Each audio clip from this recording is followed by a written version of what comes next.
Hello, good morning, and welcome back to Morning Ray. I'm your host, Lan or Lana if you're new here, and happy 2024. We've made it to another year. I can't believe 2023 is done. Literally, I truly don't understand how the year flew by as fast as it did. Also, if you're watching on video, hello, welcome. I swear this day would never come. I was like, I'm never doing video for the podcast, but we're doing the damn thing. I've been told by a million one people, you should do video, you should promote on TikTok, blah, blah, blah.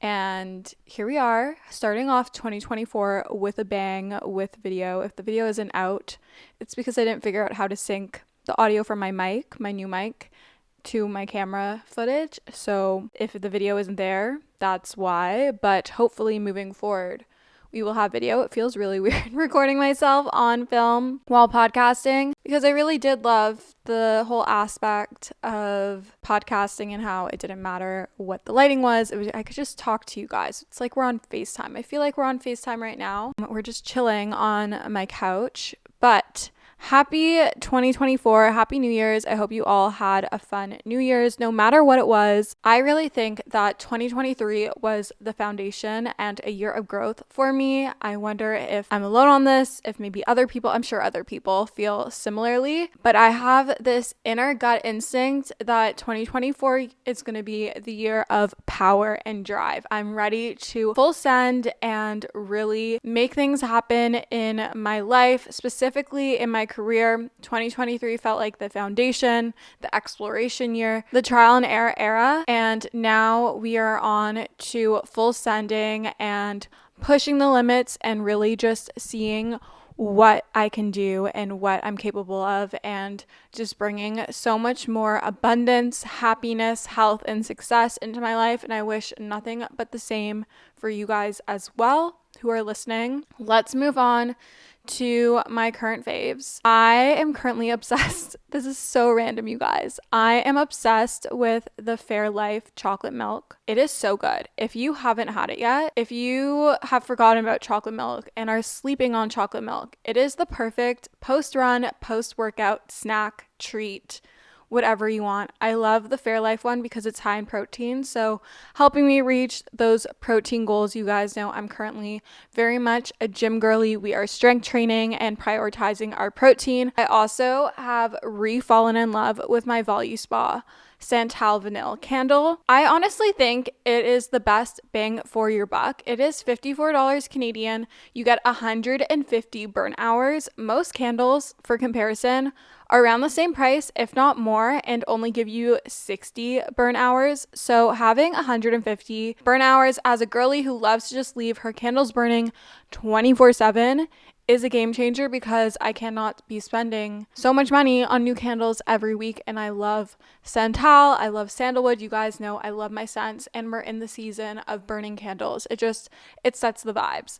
I'm back on my early morning bullshit. I love my 6:30 a.m. mornings. I just started doing it again this past week in lieu of 2024 because I do want to get back into that, and it's been really fun documenting it on Instagram and on TikTok for you guys. There's just something so peaceful about a 6:30 a.m. morning. I love waking up with the sun. I love waking up before the sun because the sun's not rising until like close to 8 a.m. right now, but really been loving my 6:30 a.m. mornings. And lastly, I finally hopped on the Mel Robbins train. So many people are obsessed with her. Her podcast is just over a year old. It's incredible how large it's gotten in such a short period of time. But she is truly just my holy grail person right now. If I need to get out of funk, if I need to switch up my mindset, I'm putting on a Mel Robbins podcast, and I'm actually going to be sharing quite a few things that Mel has taught me and she has shared in her recent podcast episodes. So hopefully if you like the things that I'm sharing and my take on them and my expansion on them, maybe you'll like her podcast as well. A lot of you guys are always in my DMs asking me for other podcast recommendations. So there's your podcast recommendation, Mel Robbins podcast. It's available wherever you're listening to my podcast on. I think she also has a video. Really great. She is a mom and she just has a different perspective, and it's really nice to have a perspective and insight from someone that has more life experience and has truly been through the ups and downs of her life. But anyhow, welcome to part 3 of the Becoming Her in 2024 series.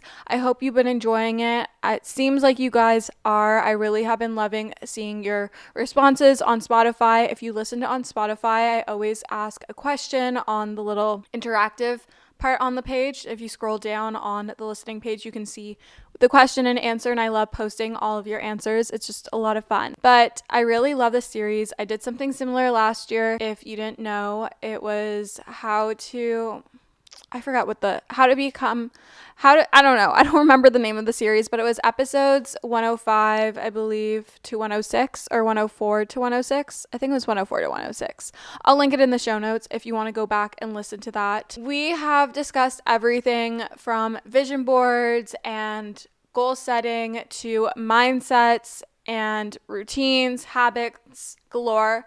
But how can you actually make your goals happen in 2024? What are the tangible things that you can be doing to actually make these things happen, to actually allow for that vision board to come into life, for your manifestations to actualize into reality, to manifest into reality? And how can we actually achieve and stick with our habits, our routines, everything that we're doing to become her, to become our highest selves in 2024 and onwards?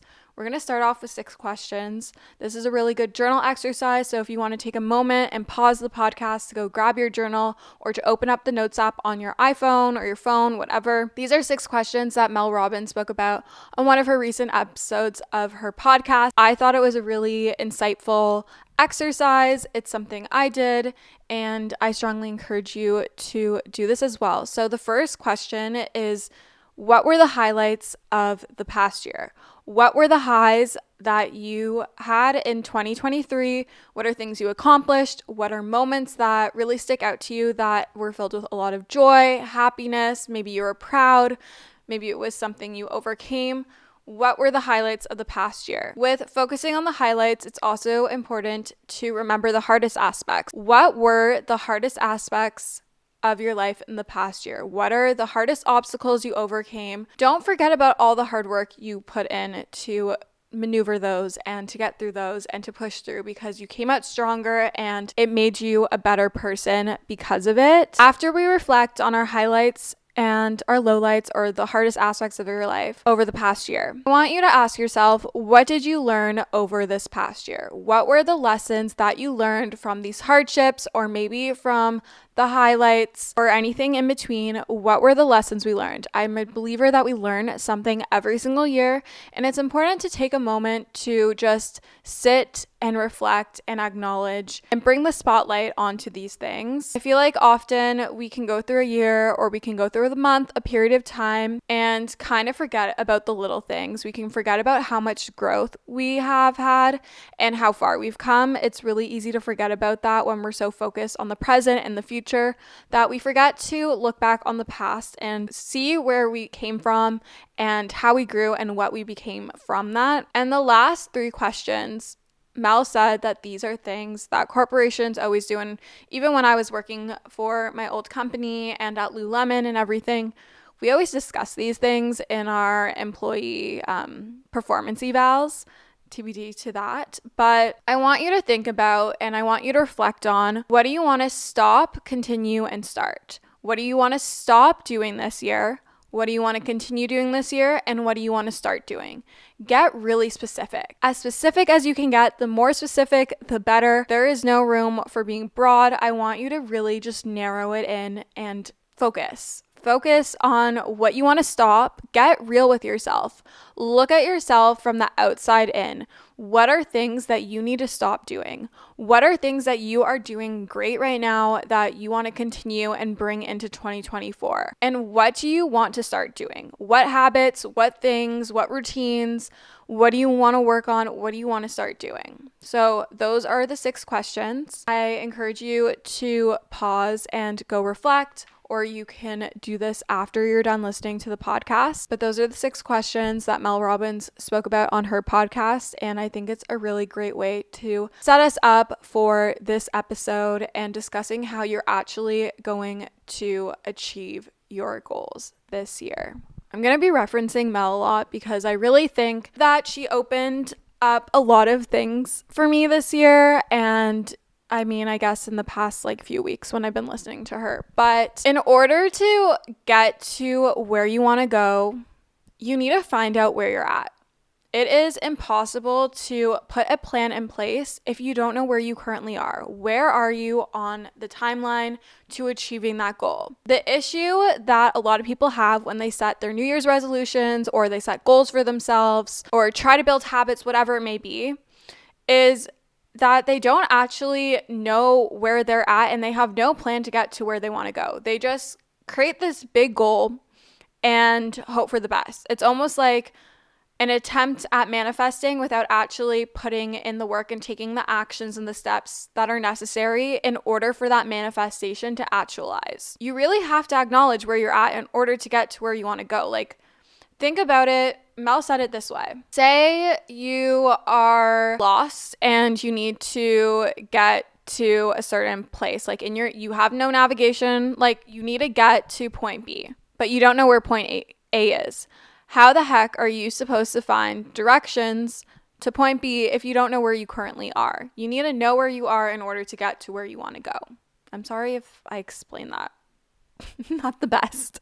For example, I always love to acknowledge where I'm at, where I want to go, and then I work backwards. So say you want to pay off your loans by the end of 2024. You need to acknowledge, okay, I have $20,000 left that I need to pay off on my loan, and I want to do bi-weekly payments. So that means within a year, I need to do 26 payments. So I'm going to divide $20,000 divided by 26, and that's going to give me a number of how much I need to pay towards my loan every other week. And now you know how much you have to put aside bi-weekly or from every paycheck in order to reach that goal. Simple as that.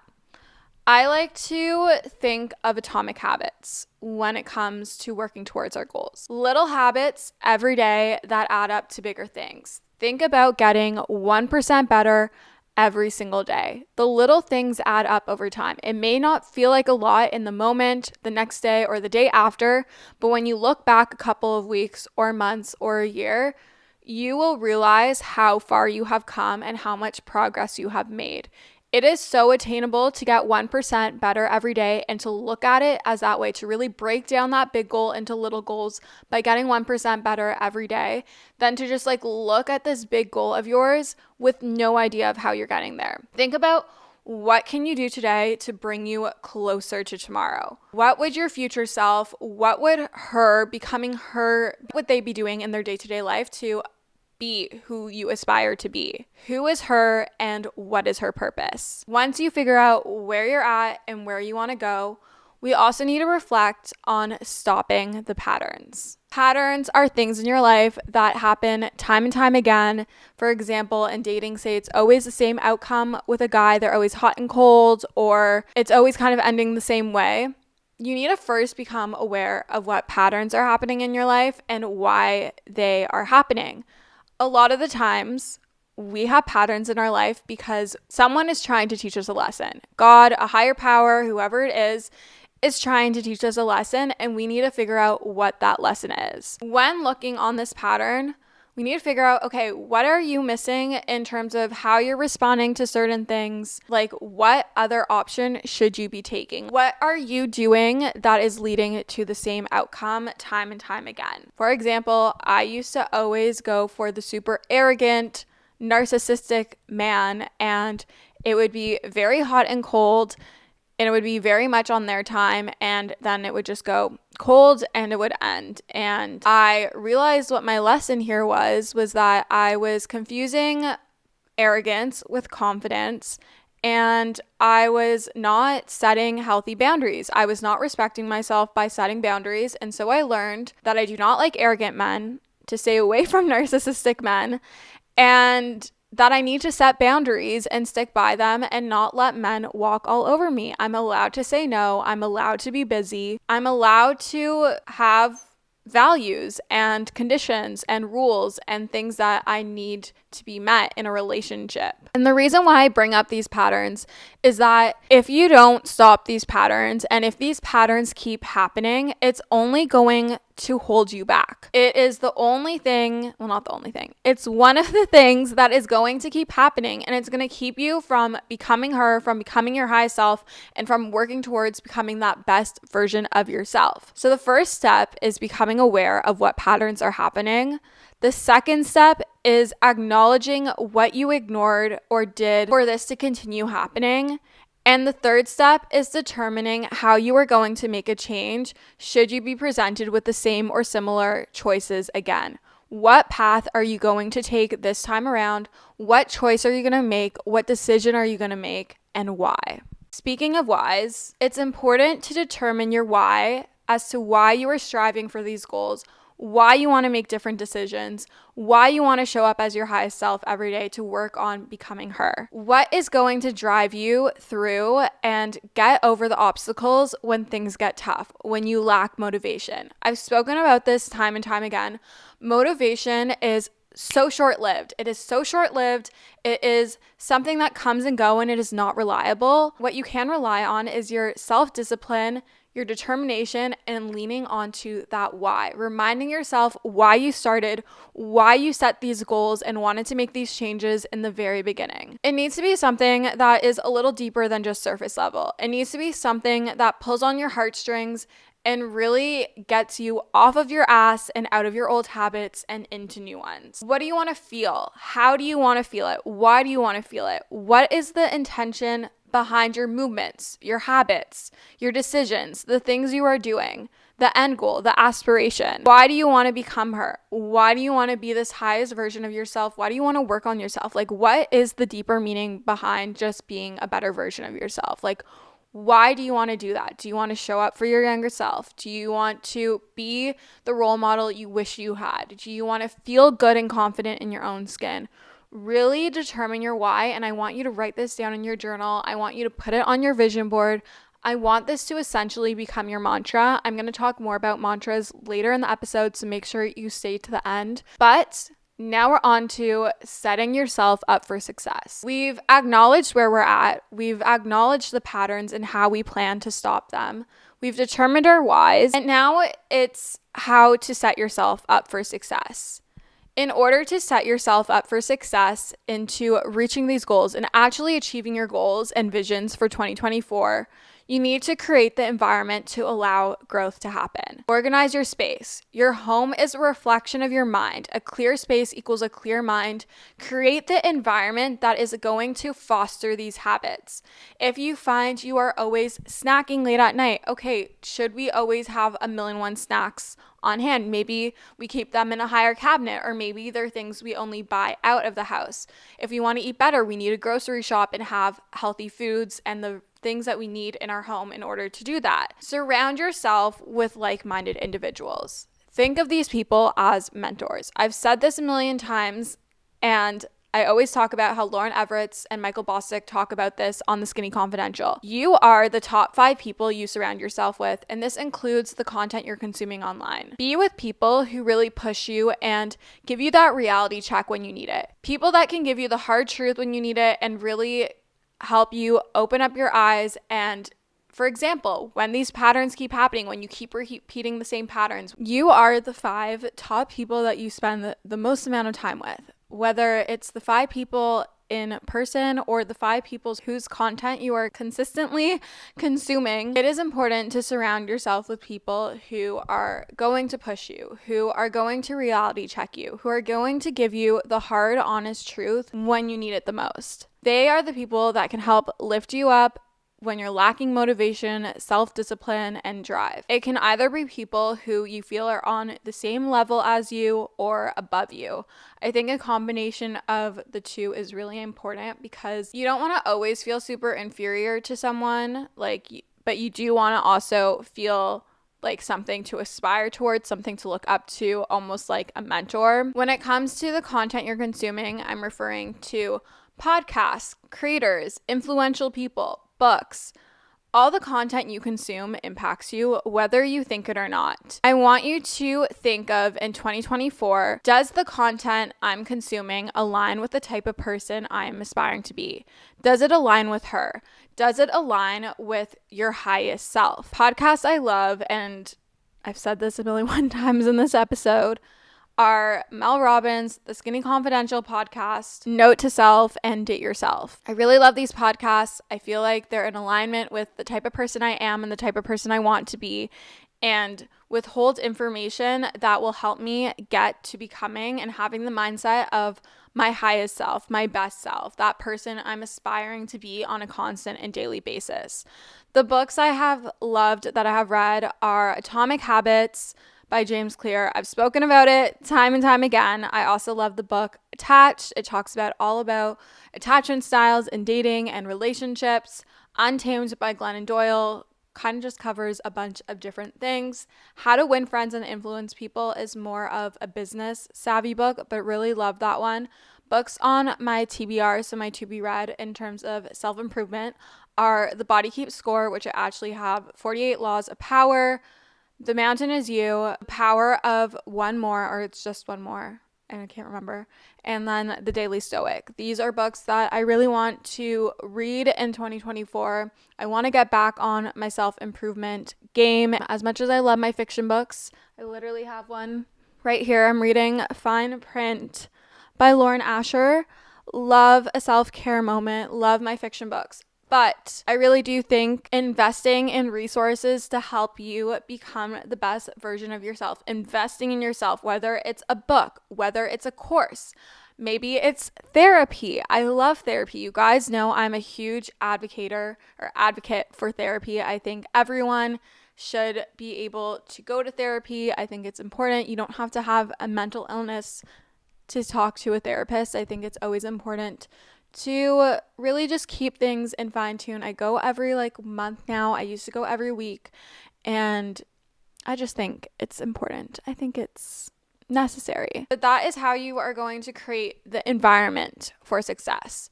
Now I want you to think about, what resources do you need to keep up these habits that are allowing you to reach your goals? Think about your accountability partner. Think about a habit tracker, a journal, a notebook, an agenda. Maybe it's a digital planner. Maybe it's enrolling in a course that is going to keep you on a consistent schedule and hold you accountable. Maybe it's creating a business plan or a more professional, detailed plan as to how you are going to achieve your goals. For example, having a loan tracker to paying off your loan, or maybe you want to start a side hustle in 2024. Okay, so we need to create a business plan. How do we plan to actually take that idea of whatever business you're having and make it a reality? Say you have a weight loss goal. So what things are you going to do every single day that can bring you closer to that goal? What are things that are realistic and that you can achieve and work towards and do in order to achieve that goal? Give yourself a mantra. I said I was going to talk about this at the beginning. I love to set a mantra or a theme, or it could be a word for the year.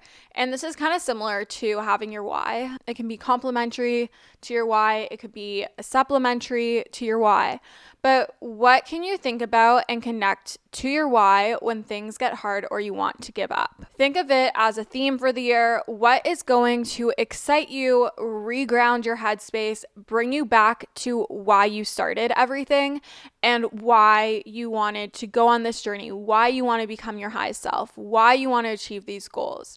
Because I think if you have a mantra and you have a why, you are just one step closer to being a part of the percentage of people that actually achieve their goals.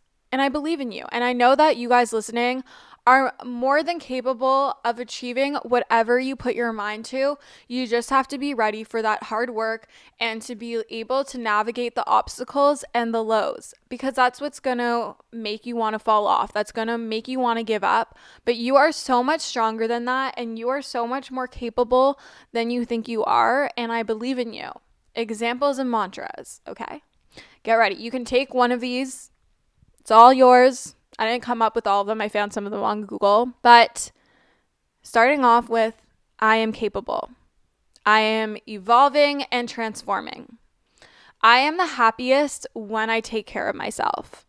I can't always control how others treat me, but I can always control the energy I show to others. Healthy boundaries are a way of showing love, and you can respect those boundaries and you can keep those boundaries, and it doesn't mean you are too high strung, okay? Putting myself first is hot. What is meant for me won't pass by me, and I love this one. I've been living by this one. Let them. Let them do whatever they want. I will continue to do me and be me. And being me is hot. Being you is hot.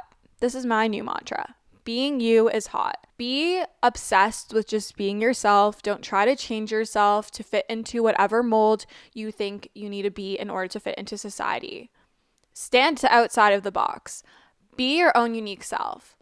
Carve your own path. Go after whatever goal you have this year, even if people tell you that's ridiculous, you're never going to achieve that. Do the unthinkable, because 2024 is our year. It's your year, and you are so much more capable of what you think you can do. And I believe in you, and I stand behind you.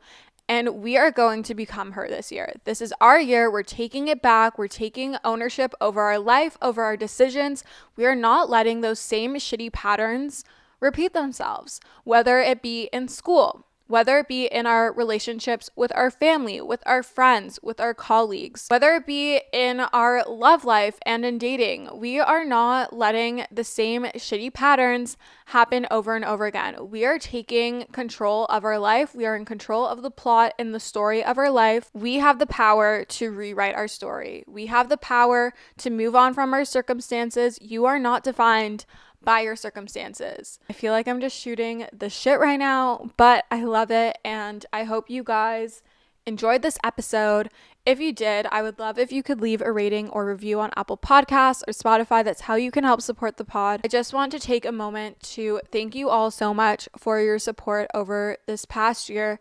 It truly has been amazing getting to chat with you and grow with you and hear from you, and it always means the world to me when I receive messages from you about my podcast or how my content has helped you, because not only has it helped me, but it's good to know that it helps you. And I just love you all so much, and I'm so appreciative that you enable me and allow me to have this as my job and call the one thing that I love so much my job.